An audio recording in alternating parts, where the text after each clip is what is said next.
How are you looking at tapping into this paradigm shift, the entire digitization, technology usage, etc.? Because you did lay out your 5-year vision till 2027. You're looking at revenue growth of almost, actually revenue becoming 3x of what it is right now. What would be that driver, and how is Tata Power looking at tapping into all of these potentials?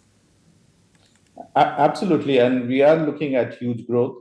In fact, if you see it in last 2 years, we have actually grown 100% in our revenue and also nearly three times in our profit. So I think we are in a trajectory where the growth will continue going forward.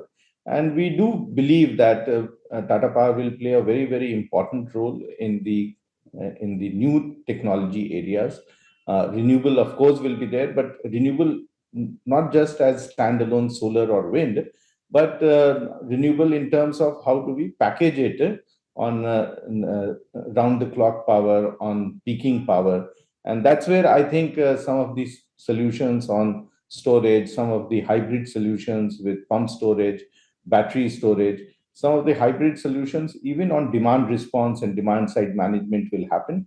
And we strongly believe that the 24/7 power, renewable power is achievable. It will be reliable power. It will have resilience in terms of backup of supply at N-1 or N-2.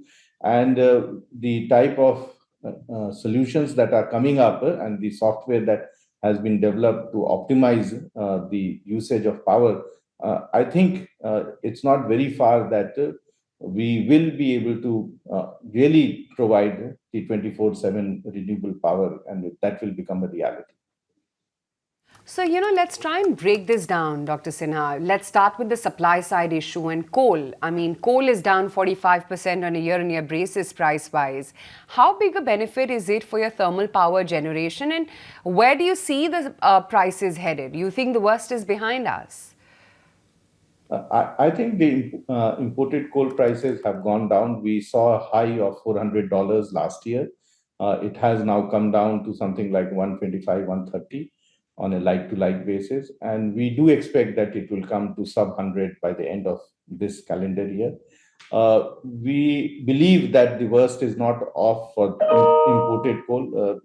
It will reduce further, and it will come to the same level which it was prior to COVID. We also will see that more and more renewable capacity additions will happen.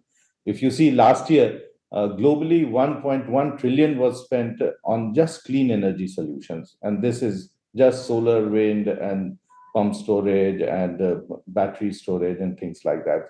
And this year, it is expected that it will increase to 1.7 trillion globally. So I think the investment in clean energy will make clean energy more affordable, more reliable, and we will have unique solutions which will be able to transition and help the transition not only for power generation, but also in hard to abate sectors where they were using the conventional ways of producing power. They will also sooner than later shift into the clean energy solutions. Dr. Sinha, while the coal price decline is a bit of a boon for your thermal generation business, it comes as a bane for your coal mining business, right? Do you think the peak of the coal profits are firmly behind, and there could be a sharp drop when it comes to your coal JV profits? Yes, and this we have always seen that the coal and our thermal generation using imported coal, that is the Mundra plant, they virtually are combined in terms of increase in one that makes a reduction in the other. When the coal prices went up, Mundra losses increased.